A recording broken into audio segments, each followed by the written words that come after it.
Lucas 23, 38 ao 43. E o texto diz assim: havia uma inscrição acima dele que dizia: este é o rei dos judeus.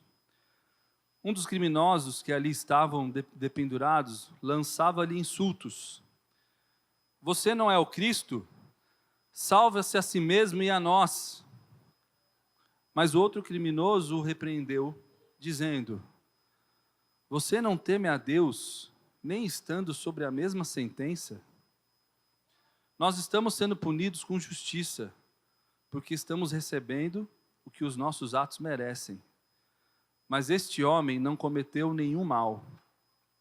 Então disse ele: Jesus, lembra-te de mim quando entrares no teu reino. E Jesus respondeu: eu garanto, hoje você estará comigo no paraíso. Vamos orar novamente? Senhor, obrigado pela tua palavra. Obrigado porque a tua palavra nos cura, nos restaura, nos transforma. Que nesse momento nós possamos entender o que o Senhor tem para nós, que a tua palavra venha agir nos nossos corações, na nossa mente, e que produza fruto para a tua glória, Pai. Em nome de Jesus, amém. Eu já falei várias vezes, nós costumamos falar aqui, durante cada palavra, que nós gostamos de série, gostamos de filme, e invariavelmente nós usamos séries e filmes para exemplificar algo que a gente quer comunicar em algum dos sermões. E eu não queria falar de uma série específica, mas eu queria falar de algo específico que acontece em filmes e séries, que são as cenas onde você tem uma cena principal, naquela cena principal está acontecendo alguma coisa, mas ao longo da série ou do filme, aquela cena é revisitada sobre a ótica de outro personagem. Ficou claro o que eu quis dizer? Então está acontecendo ali um diálogo importante entre dois personagens, muitas vezes os principais, e aí passam-se alguns episódios ou alguns minutos do filme, aquela mesma cena aparece de novo sob a ótica de outras pessoas, que geralmente trazem elementos diferentes à trama e você fica surpreso, né? Às vezes aquele diálogo extremamente confidencial, e você estava achando que ele estava sendo confidencial, estava sendo ouvido pelo espião quando aquela cena volta e é representada novamente sobre um outro aspecto. Se você já teve a paciência de assistir Lost, uma pequena série, você vai ver várias vezes isso acontecer, cenas do começo voltando sob outra perspectiva, com outros personagens, te trazendo um novo entendimento sobre uma cena principal. O que às vezes é marcante, fica claro em primeiro plano, só que no segundo plano acontecem coisas que podem nos marcar ou nos chamar a atenção, tanto quanto essa cena principal. E é o que nós estamos vendo aqui. Nós lemos parte de todo o processo da crucificação, a cena mais marcante da nossa fé.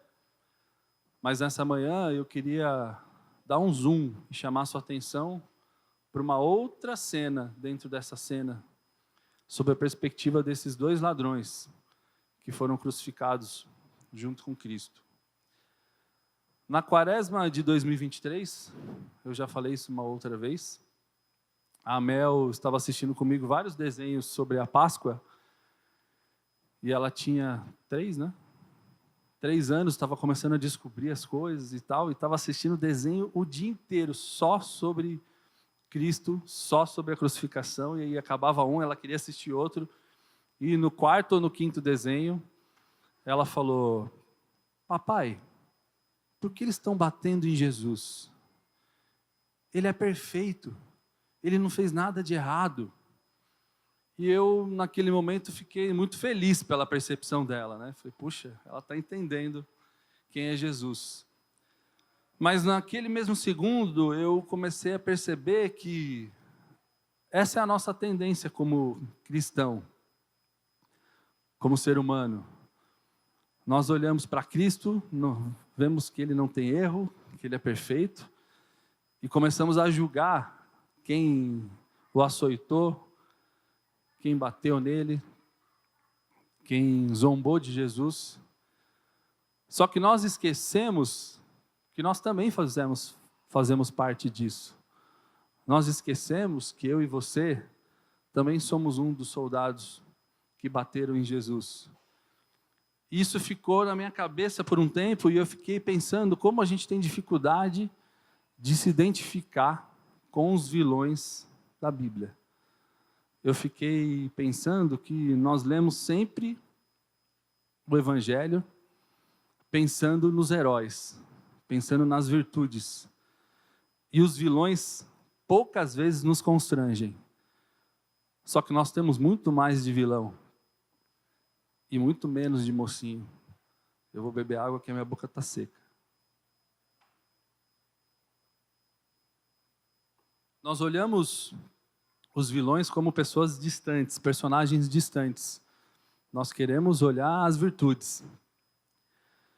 E eu também falei isso uma vez numa ceia. Eu nasci no interior, nasci em Campinas, mas cresci no interior, uma cidade chamada Guaratinguetá. E lá a cultura do malhar o Judas era muito forte. Então toda a Páscoa, no sábado, tinha um momento que o Judas era malhado. Durante a semana esse boneco era preparado, as pessoas pegavam roupas, sapatos, vestiam ele, se estava calor punha bermuda, se estava frio punha blusa. E tinham vários pela cidade que passavam sendo malhado com pau, com pedra, até chegar num determinado momento da rua onde ele era amarrado num poste e muitas vezes era queimado. E nesse diálogo com a Mel, eu lembrei desse momento e lembrei da sensação estranha que eu tinha de poder vingar Jesus, porque Judas o traiu. E aí eu lembrei que eu também sou Judas. Eu também poderia estar ali sendo malhado. Eu também já traí Jesus. Nós não nos identificamos com os vilões. Nós não olhamos com a sinceridade que nós devíamos. Nós não pensamos que, de verdade, eu tenho muito mais do Pedro, que negou Jesus 3 vezes, do que do Pedro, que pregou e 3.000 pessoas se converteram. Nesse primeiro momento, o que eu queria chamar a sua atenção é para isso. Nós também negamos Jesus, nós também insultamos Jesus, nós também traímos. Que nós possamos olhar para essa passagem nessa manhã com essa perspectiva de realmente analisar, avaliar e refletir sobre a nossa postura, sobre a nossa conduta.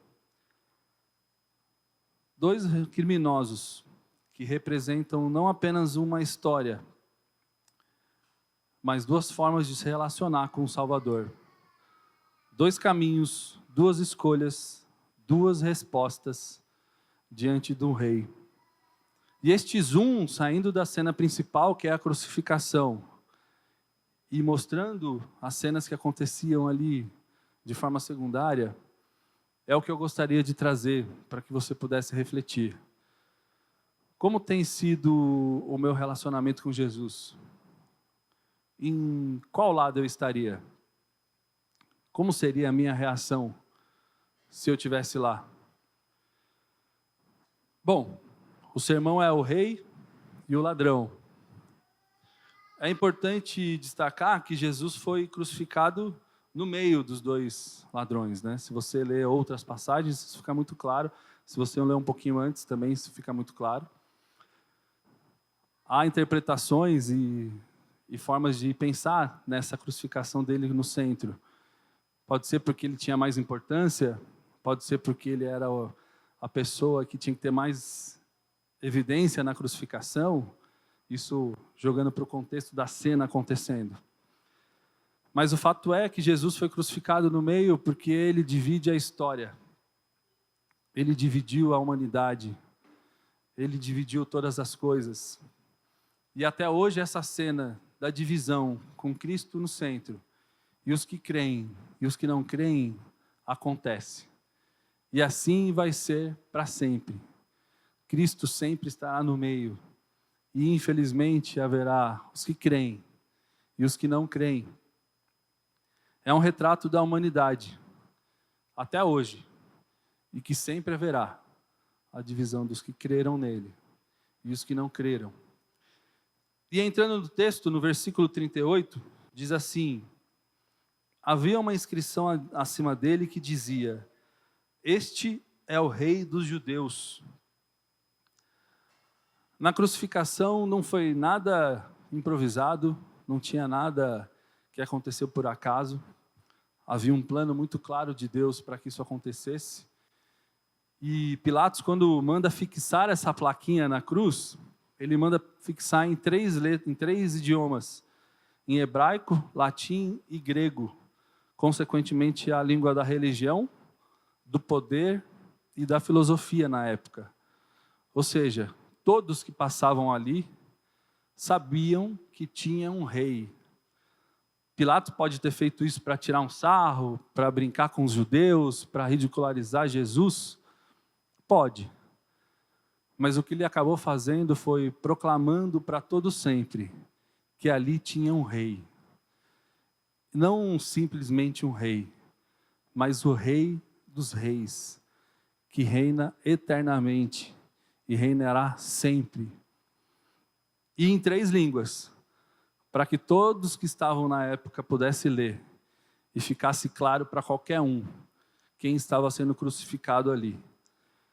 E é interessante, se você já assistiu The Chosen, nessa cena, quando eles estão preparando ali a cruz, tem alguns lapsos, tem a plaquinha, se você já viu, ainda não chegou nessa temporada, vai chegar, mas você já viu algumas cenas, alguns highlights, tem a plaquinha com os 3 idiomas. Bom, estamos falando dos ladrões e do rei. Está mais do que claro que quem está sendo crucificado com esses ladrões é o rei dos reis. Isso estava claro naquele dia.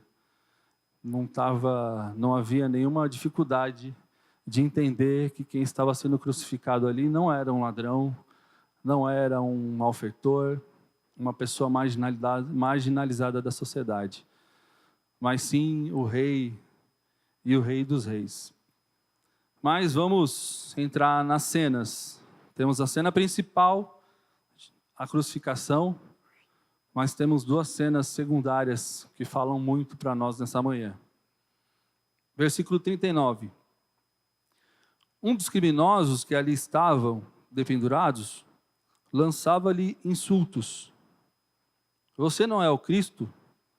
Salve a si mesmo e a nós. Meus irmãos,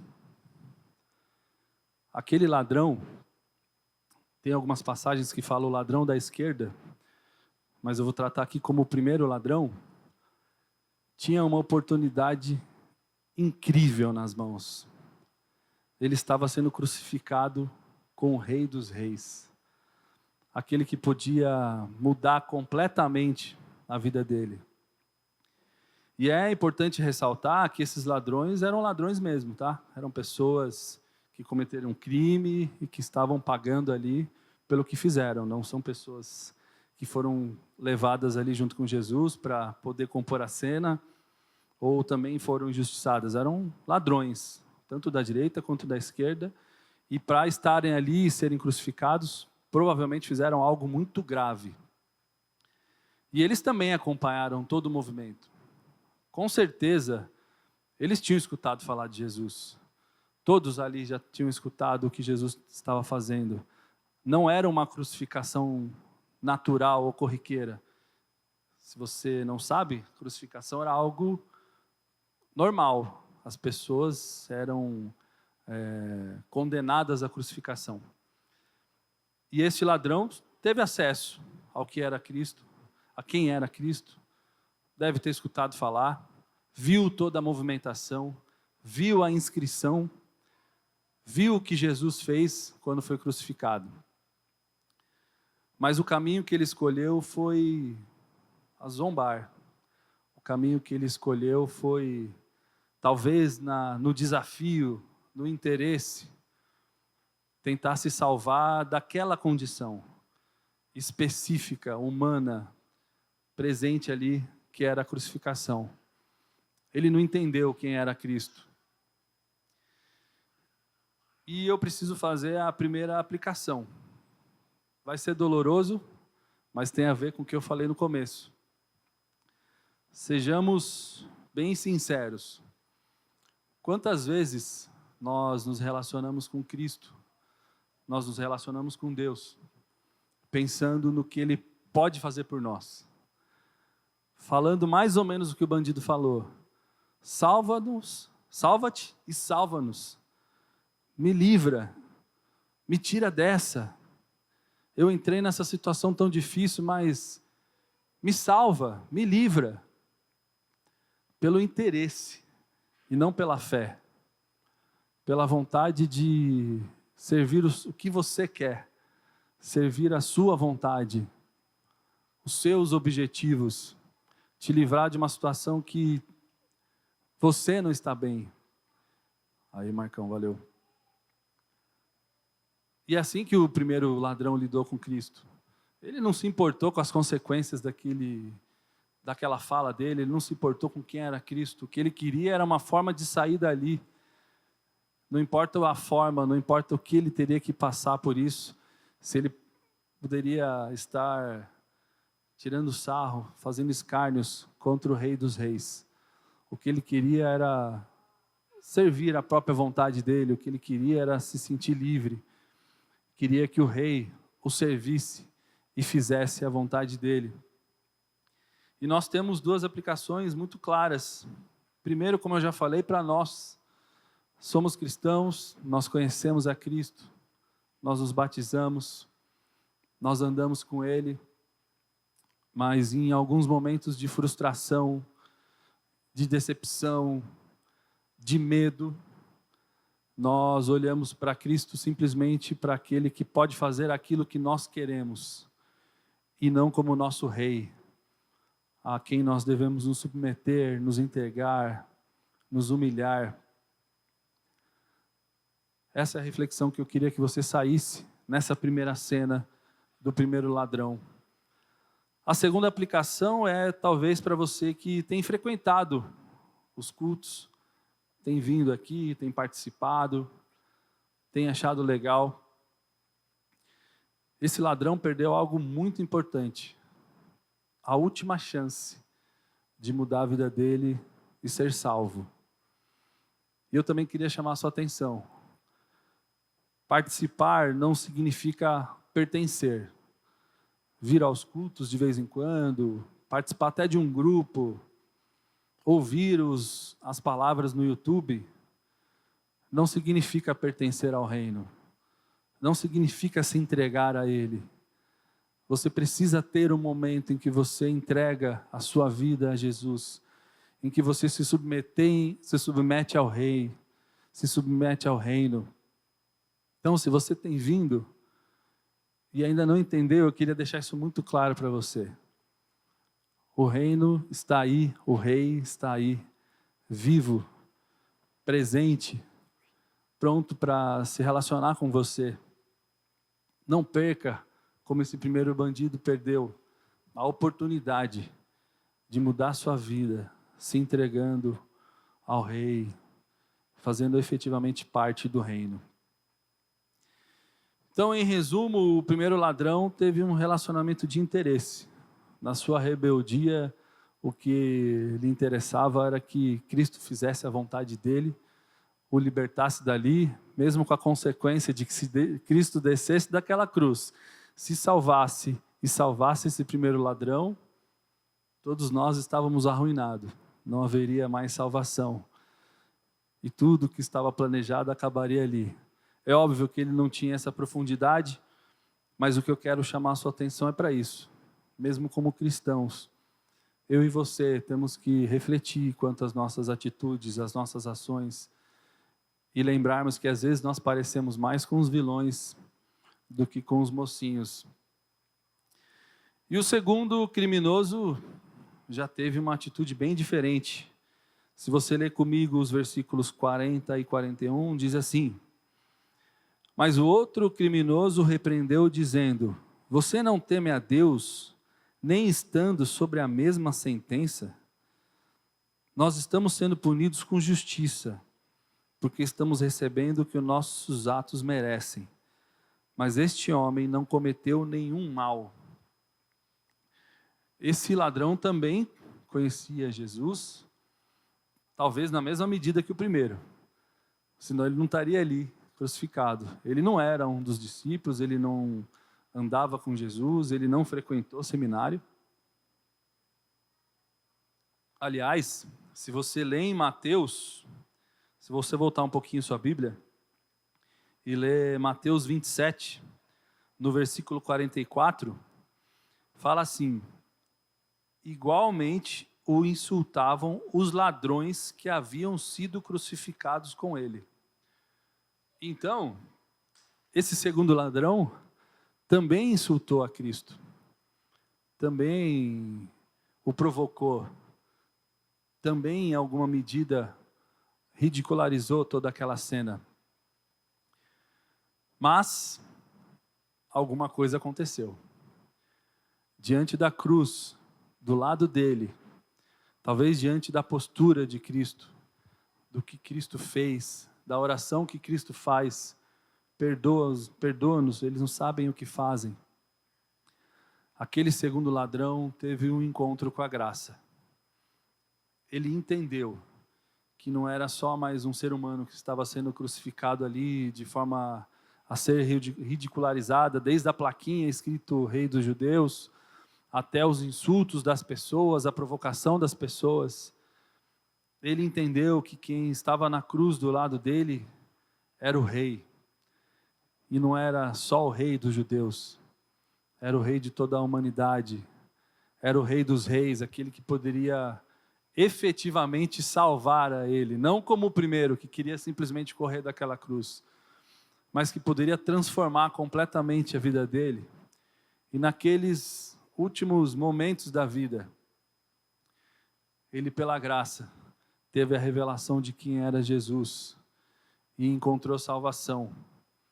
Ele reconhece a condição dele, ele admite a culpa dele, ele reconhece a inocência e a realeza de Jesus.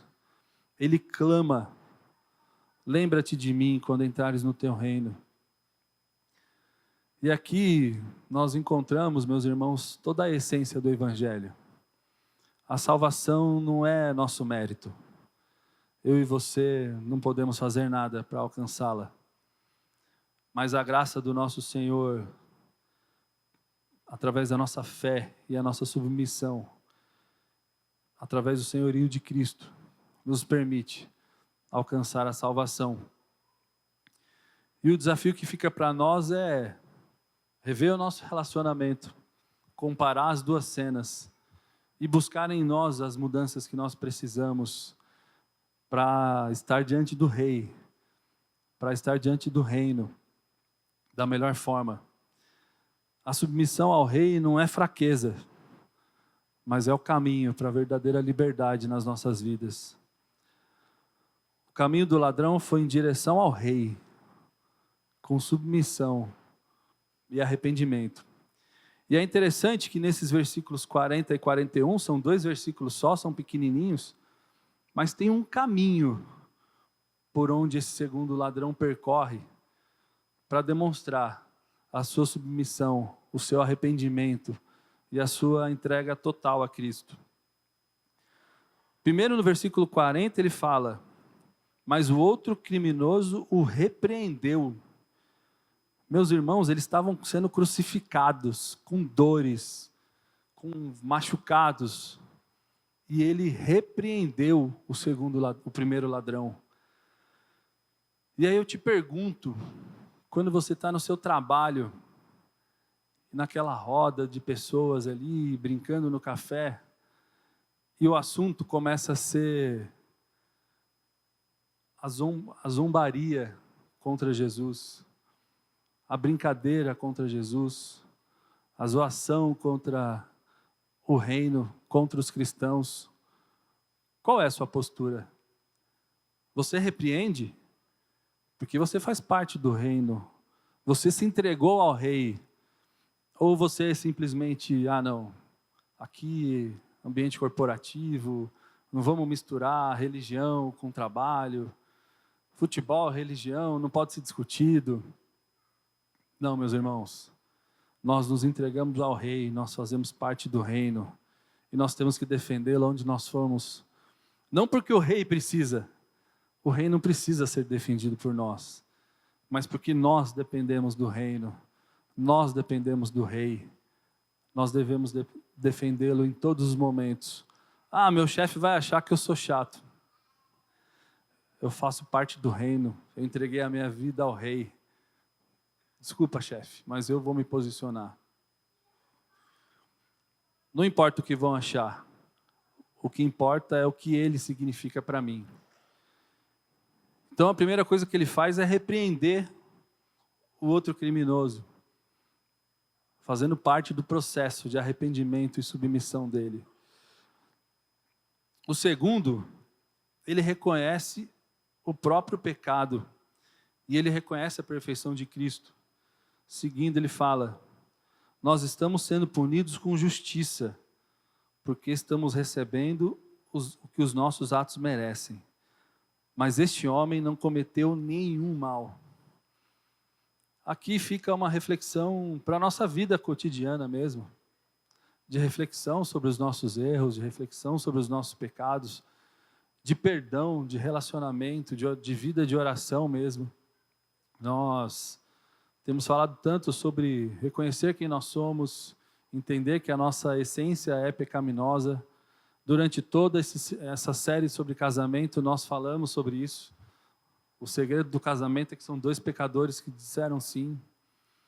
Isso tem que mover em nós uma reflexão contínua de para onde nós estamos indo, para onde nós estamos levando a nossa vida, de que forma nós estamos melhorando na presença de Cristo, enxergando o exemplo dele, que nos constrange, nos faz pedir perdão, arrepender mesmo das coisas que nós fazemos e que não o agrada.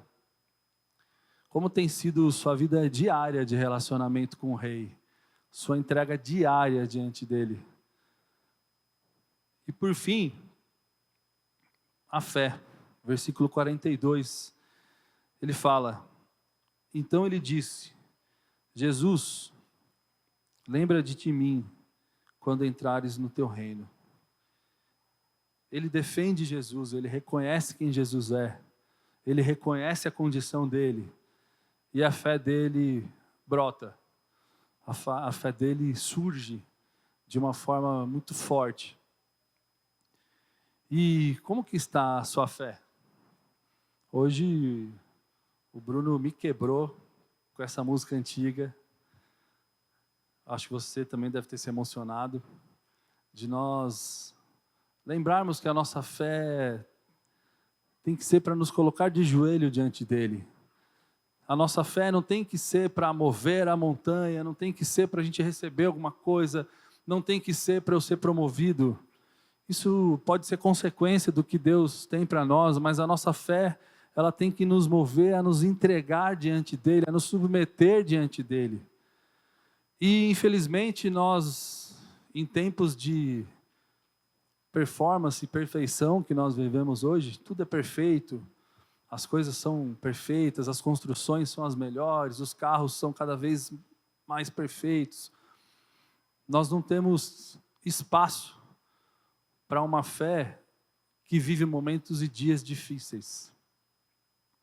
Esses dias no hospital me trouxeram várias lições. Eu até falava com a Hilda, a nossa fé não está preparada para o dia difícil. A nossa fé não está preparada para quando a gente fica internado. A nossa fé não está preparada para o dia que a gente perde o emprego, para o dia que a gente percebe que nós estamos passando por uma crise que talvez não vai ser tão rápida de sair. A nossa fé, às vezes, é tão limitada que teve um dia no hospital que eu reclamei de ver o sol nascer. Eu estava com tantas dores, já era a terceira noite que eu não dormia, já era a terceira noite que eu via o sol nascer, porque eu não conseguia dormir. E naquela terceira noite eu olhei pela janela do hospital e vi o sol nascendo e eu reclamei. Falei, Deus, de novo, o Senhor está permitindo eu ver o sol nascer. Olha que absurdo eu poder ver o sol nascer, algo maravilhoso, algo que Deus nos dá, um espetáculo da natureza lindo. Tem gente que paga aí um baita de dinheiro para viajar e ver os melhores lugares para ver o sol nascer. E eu não tive gratidão a Deus porque eu estava sendo cuidado e porque eu podia olhar pela janela e ver um sol nascer. Eu estava reclamando que eu estava na terceira noite sem dormir. A minha fé está muito mais preparada para o dia bom. E nesses dias Deus me ajudou a preparar um pouco mais para os dias difíceis. E diante de toda a dificuldade, de tudo que estava acontecendo ali, esse segundo ladrão fala, lembra-te de mim quando entrares no teu reino. Que a nossa fé seja para nos levar a Ele, para nos submeter a Ele, para buscar a Ele, não para buscar as coisas, para buscar o que nós queremos, os nossos objetivos, que isso seja consequência da vontade dEle para nós. E ele clamou a Jesus e Jesus respondeu. Nós vimos aqui um caminho claro, em 3 versículos, de como ele se submeteu e se entregou ao reino. Mas o mais bonito desse texto é que esse movimento dele de fé e submissão ao reino não foi em vão. Jesus responde e responde de forma maravilhosa. Nesse versículo 43, ele fala assim, Jesus lhe respondeu, eu garanto, hoje você estará comigo no paraíso. É um versículo muito pequenininho, que traz algumas verdades maravilhosas para nós nessa manhã. A primeira, ele fala, eu garanto, ou em algumas traduções aí deve estar escrito, em verdade. Jesus afirma com toda a autoridade, sem nenhuma margem de dúvida, que ele estará com ele, que ele foi salvo. Nós podemos confiar plenamente na palavra do nosso Senhor. Nós podemos confiar plenamente nele. Ele é fiel, ele é verdadeiro. E o que ele fala vai acontecer. Nós fomos salvos porque ele nos salvou. Não duvida disso. Às vezes ao longo da caminhada eu já ouvi falar várias vezes, eu já tive essa dúvida. Será que eu sou salvo mesmo? Meu irmão, não depende de você. Depende daquele que se entregou para te salvar. E ele te fala em verdade. Nós estaremos com ele. A segunda, a salvação é imediata e é gratuita. Esse ladrão não teve tempo de fazer nenhuma obra. Ele não teve tempo de fazer nenhum ritual. Ele não foi batizado. Ele não frequentou o grupo. Ele não frequentou os cultos. Ele não participou de nenhuma cerimônia. Ele não fez seminário. Não fez DNA. Ele simplesmente clamou ao rei. E ele foi salvo. E em Efésios, no capítulo 2, nos versículos 8 e 9, fala: pois pela graça vocês são salvos, por meio da fé. Isso não vem de vocês, é dom de Deus. Não por obras, para que ninguém se glorie. Não depende de você. Depende totalmente dele. E aí fica uma dica aqui, quando você for preencher o formulário do DNA, quando perguntar sobre salvação, está aqui claramente. Algumas pessoas às vezes falam, poxa, preencher o DNA é difícil, parece uma prova teológica. Não é não. É de graça para nós, mas foi um alto preço para Ele. A salvação não depende dos nossos esforços, meus irmãos. E por fim, a salvação é comunhão eterna com Ele. Às vezes as pessoas brincam, poxa, mas como é que vai ser o céu? Meus irmãos, o céu vai ser a comunhão eterna com Ele. Eu já falei do The Chosen, vou falar de novo, mas quando você está assistindo a série, você quer assistir mais, porque você vai vendo o que Jesus faz, como Ele conduziu as coisas e tal.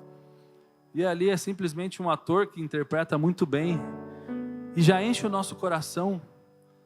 Você imagina você passar os seus dias o tempo todo com Ele, aprendendo, adorando. É isso. O texto fala, você estará comigo no paraíso. Meus irmãos, eu e você estaremos com Ele, porque Ele nos comprou e Ele nos salvou. E indo para a conclusão, naquele dia 2 ladrões estavam ao lado de Jesus. Um morreu como réu, o outro como um redimido. E todos os dias, cada um de nós também estamos diante dessa escolha: rejeitar ou se render ao Rei. O primeiro ladrão rejeitou, o segundo se rendeu. Que a nossa vida seja de rendição, sempre. Na cruz se apresentou de uma forma tão poderosa a graça. E tem uma citação do Charles Spurgeon que diz assim, falando sobre graça: que imensa é a graça de Deus! Quem poderá medir sua extensão? Quem poderá imaginar sua profundidade? Como os demais atributos divinos, ela é infinita. A graça é a primeira e a última causa movedora da salvação. E a fé, por mais essencial que seja, é apenas parte importante do mecanismo utilizado pela graça. Somos salvos mediante a fé, mas pela graça. A fé é apenas um canal ou aqueduto, não a própria fonte. A nossa vida é achada quando olhamos para Jesus, não quando olhamos para a nossa fé. E nós falamos aqui esse tempo todo sobre a cena principal da crucificação, as cenas em segundo plano dos ladrões. Mas eu não queria terminar com a cena da crucificação. Eu queria encerrar com a cena que muda completamente a história. A cena que nos traz esperança de que nós estaremos com Ele. E essa cena está algumas páginas para frente, ou se você rolar um pouquinho para baixo, em Lucas 24.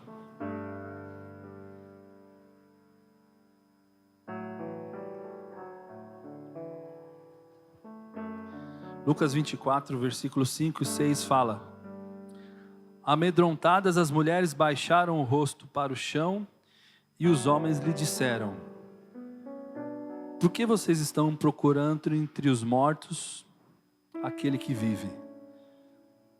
Ele não está aqui, ele ressuscitou. Sabendo que ele ressuscitou, eu e você temos esperança. E o mais legal disso tudo é que o segundo ladrão não foi o último que pôde falar: lembra-te de mim. Até hoje, milhões e milhões de pessoas podem falar: lembra-te de mim. E nós hoje podemos falar: Senhor, lembra-te de mim. Restaura a minha vida. Lembra-te de mim. Salva meu casamento. Lembra-te de mim. Me cura. Lembra-te de mim e restaura a minha fé. Que nessa manhã a sua oração possa ser nesse sentido. Talvez você tenha lido, tenha se aprofundado, tenha vindo participar de uma igreja reformada tem se preocupado tanto em aprender, em se desenvolver, em entender teologia, e talvez a sua fé está ficando de lado. Só que a sua fé é importante. Nós vimos aqui que é pela graça, mas um dos caminhos é a fé. Então nessa manhã eu gostaria que você clamasse a Ele, que você pudesse falar: lembra-te de mim, Senhor. Você sabe em qual área você precisa falar, lembra-te de mim. Da mesma forma que Ele ouviu na cruz, Ele ressuscitou, está vivo, e nessa manhã também pode ouvir: lembra-te de mim, aonde você precisa, inclusive renovando e restaurando a sua fé. Que o Rei, por sua graça transformadora, nos restaure para a honra e glória do nome dEle. Vamos orar? Senhor, nós te agradecemos pela tua graça, te agradecemos pelo teu sacrifício, Pai, te agradecemos porque nós podemos nos submeter e nos entregar a um Rei real, um Rei que existe, um Rei que ressuscitou e um Rei que está pronto a ouvir o nosso clamor. Um Rei que pode restaurar as nossas vidas integralmente, que pode restaurar a nossa fé, que pode nos ajudar mesmo nos momentos em que nós duvidamos. Senhor, que nesse momento o Senhor possa lembrar de nós, em tantas áreas que nós precisamos do teu socorro, Pai. Venha restaurar as nossas vidas, restaura a nossa casa, o nosso casamento, nossa relação com os nossos filhos, com a nossa família, a nossa relação com o nosso trabalho, a nossa relação com o Senhor, o nosso trabalho para a tua igreja. Nós sabemos que não importa o que nós precisamos, nós sabemos o que importa é nós nos submetermos ao Senhor, o nosso Rei, que com tanta graça nos salvou e tem nos transformado. Salva-nos, ó Deus, lembra de nós e nos restaura, Pai. É isso que nós te pedimos nessa manhã, em nome de Jesus.